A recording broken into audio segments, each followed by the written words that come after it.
अपने लिए तो सभी जीते हैं इस जहां में, है जिंदगी का मकसद औरों के काम आना। आप सबको यहाँ वेलकम करता हूँ मेज़बान होने के नाते, चूंकि काई साहब ने ड्यूटी लगाई थी। तो जहाँ तक मेरे इस मौजू का ताल्लुक है,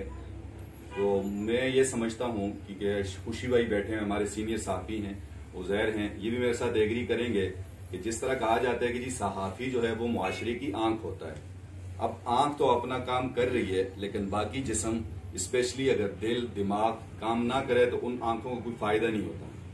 यानी कहने का मकसद ये है कि हम, आप देखें अपने चैनल्स पे भी और अखबारात में भी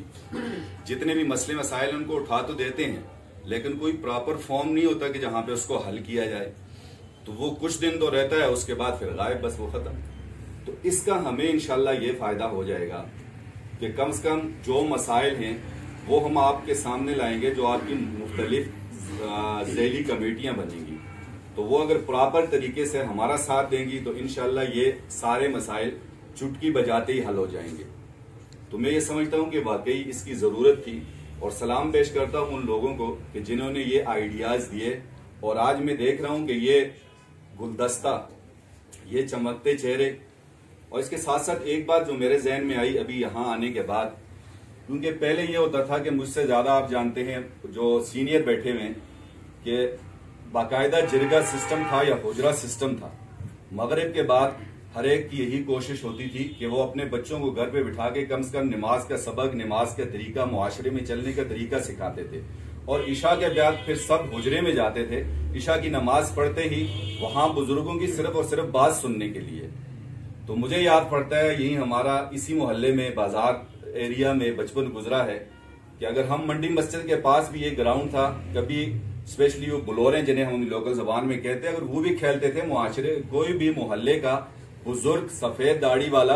गुजरता था तो हम लोग छुप जाते थे फौरन कि जी वो देख लेंगे और घर में शिकायत करेंगे और घर से फिर डांट डपट होगी। तो वो इसीलिए था कि हम लोग जाते थे और बड़ों के पास बैठते थे। आजकल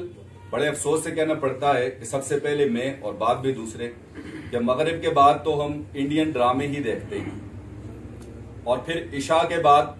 मोबाइल में फेसबुक वगैरह वगैरह सारी चीजों में खो जाते हैं, जिससे तरबियत नाम की कोई चीज ही नहीं है। इसी तरह पहले स्कूल्स में बाकायदा तरबियत के लिए पीरियड हुआ करते थे। हमारे बड़े गुलमौत साहब यहाँ बैठे हैं, तो उनसे भी ये गुजारिश करूंगा कि अगर पेन के प्लेटफॉर्म से भी ऐसा हो कि हफ्ते में या महीने में या 15 दिनों में यही जो हमारी कमेटियां बनेंगी,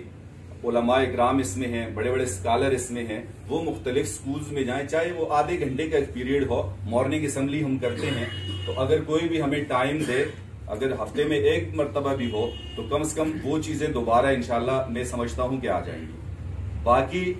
मीडिया का जो भी ताउन है वो आपके साथ रहेगा, जैसे आप कहेंगे उसी के मुताबिक जो भी मसले मसाइल हैं वो आपके सामने इंशाल्लाह जरूर आएंगे। और इसके लिए मैं यही गुजारिश करूंगा कि एक एक्शन कमेटी जरूर इस पे बनाई जाए, ताकि वो इसका बैकअप ले, क्योंकि हमने खुद जाती तौर पे भी बहुत सारे मसले मसाइल हैं जिसमें मोहम्मद उस्मानी साहब यानी आल पार्टीज के जितने हमारे लीडरान यहाँ बैठे हुए हैं, कि बहुत से ऐसे मसाइल, या जैसे वापडा के हवाले से हमारी बहुत सारी स्ट्राइक्स हुई, हमसे वादे वईद हुए, लेकिन दूसरे दिन वो अपने वादों से मुकर जाते हैं। तो ऐसी एक एक्शन कमेटी हो कि जो इनका बैकअप ले सके। तो बाकी मीडिया के लिहाज से जो भी हमारे लायक खिदमत हुई, तो मैं और हमारी टीम इंशाल्लाह आमन्ना वसल्लम ना आपके साथ होंगे। आप सबका बहुत शुक्रिया।